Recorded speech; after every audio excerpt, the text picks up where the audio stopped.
A inocência que você tem descrito difere da meditação? Resposta. Em algumas das nossas reuniões, aqui tive a ocasião de falar a respeito do estado de inocência. Disse que a mente inocente é aquela que não está aprisionada na estrutura psicológica da sociedade e, portanto, se acha livre de conflito. Sobre ela não pesam as lembranças de coisas passadas, o que, entretanto, não significa um estado de amnésia. Já não aprende nenhuma técnica, embora a técnica seja necessária. E o interrogante deseja saber se há diferença entre esse estado de inocência e a meditação sobre a que estive falando essa manhã. Uma de nossas dificuldades, assim me parece, é que nos apoderamos de uma palavra, tal como inocência ou imensidade ou criação, e depois procuramos relacionar todas as coisas com essa palavra. Como já disse, a palavra não é a realidade. A palavra meditação não é a própria meditação. A palavra inocência não é o estado de inocência. Mas quando existe esse estado de inocência, ele é também um estado de meditação. Você não pode alcançar essa inocência enquanto for ambicioso, enquanto sua mente for medíocre, enquanto estiver aprisionado na estrutura psicológica da sociedade e nada for senão uma técnica corporificada. Como somos na generalidade. Exercemos certa atividade, pois temos de ganhar o sustento, e pouco melhores somos do que máquinas, por mais talentosos, sagazes e sutis que sejamos. Uma mente maquinal não é uma mente inocente. Os computadores, os cérebros eletrônicos, provavelmente são inocentes, mas são feitos de metais e não são entes vivos como nós. Com o tempo, poderá ser inventada uma máquina com uma determinada espécie de vida própria, e talvez não estejamos muito longe disso. Mas quando nos reduzimos ao ponto de funcionar como máquinas em nosso esforço tecnológico, nossa aquisição de saber, nosso acumular de experiência, assim não haverá inocência. A inocência é aquele estado no qual a mente é sempre jovem e fresca. A mente inocente nenhum medo tem da morte, nem de coisa alguma, e está, portanto, livre do tempo. Pergunta. Talvez possamos ficar nesse estado de inocência ou meditação enquanto despertos. Mas o que acontece quando dormimos? Resposta. Estamos despertos durante o dia? Presumimos que sim. Nos achamos despertos se nos deixamos aprisionar em hábitos de pensamento, em atividades e condutas rotineiras?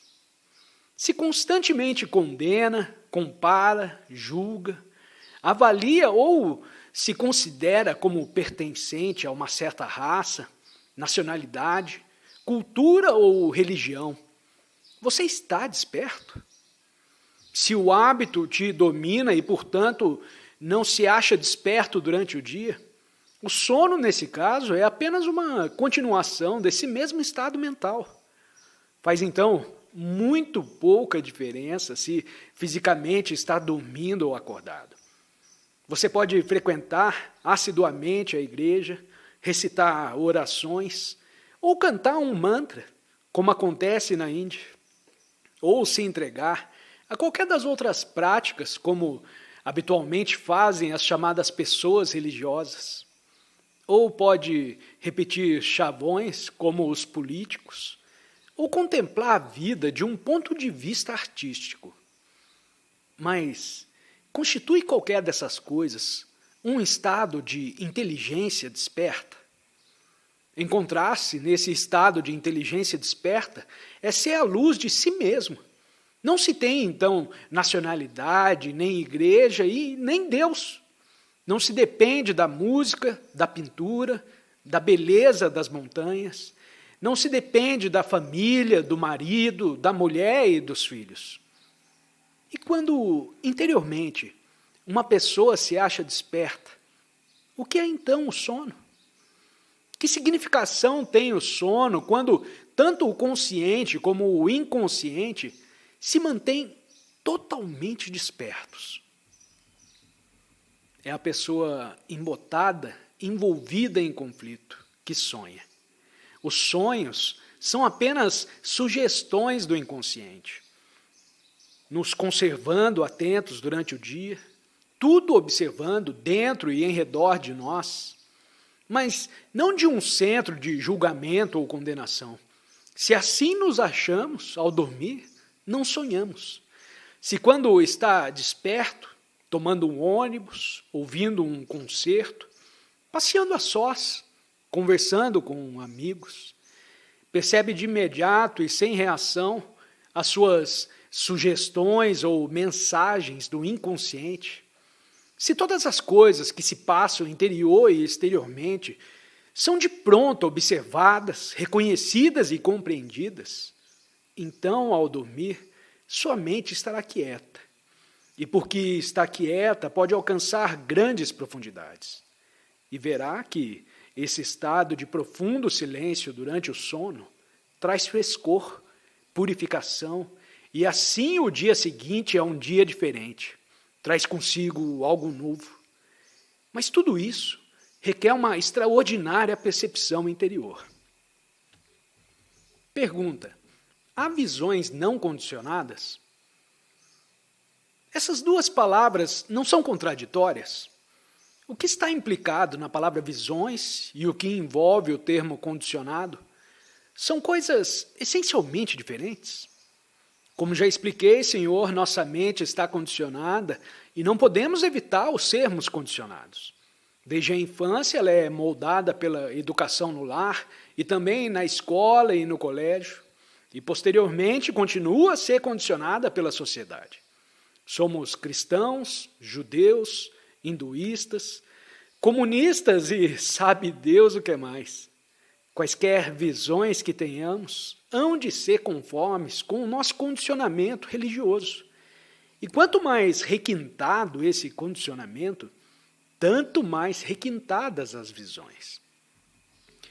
Já examinamos o que significa mente descondicionada e, portanto, não vou tratar disso agora. A mente livre não tem visões. Deus não é uma visão. Ouvinte, não perceba a relação existente entre a morte, o sofrimento e o estado de meditação. Resposta: para perceber o inteiro significado do sofrimento, não apenas verbal ou intelectualmente, mas sim o penetrando a fundo e nos libertando de sua ação corrosiva e interior, a mente precisa se achar num estado de meditação.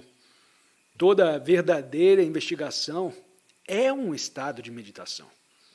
Para compreender o significado da morte, compreensão que significa morrermos todos os dias para nossos talentos, nossas qualidades, nosso trabalho e nossas lembranças, precisamos estar imparcialmente atentos, plenamente vigilantes.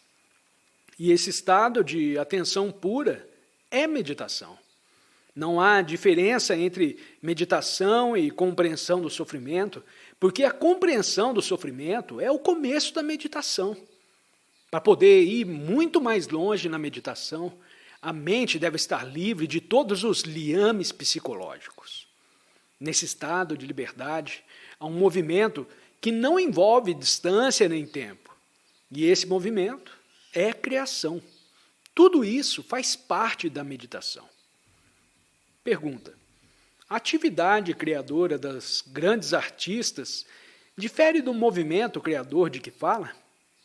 Resposta: devo dizer que sim, mas essa é uma questão de que não desejo tratar nessa manhã. O movimento criador não exige expressão. De nenhuma técnica depende, de nenhum dom ou talento. Pelo contrário, qualquer dom, todo talento deve desaparecer para que a mente se encontre com essa imensa criação. Você pode perguntar: mas se o movimento criador de que fala não pode ser posto numa tela, não pode se expressar num poema, em arquitetura, em música, que valor tem, então? Nenhum, absolutamente. Ele não é coisa mercadejável. Dele, nenhum benefício você pode oferir. É algo absoluto. Podemos sonhar com traduzir em ação o movimento criador, expressá-lo em palavras e pô-lo numa moldura, mas nunca poderemos fazê-lo. O artista poderá, em raros momentos, ter um sentimento de algo transcendente a seu pequenino ego, mas isso não é movimento criador. Só pode vir à existência aquela imensidade quando o eu está de todo ausente e a mente, portanto, é de verdade religiosa.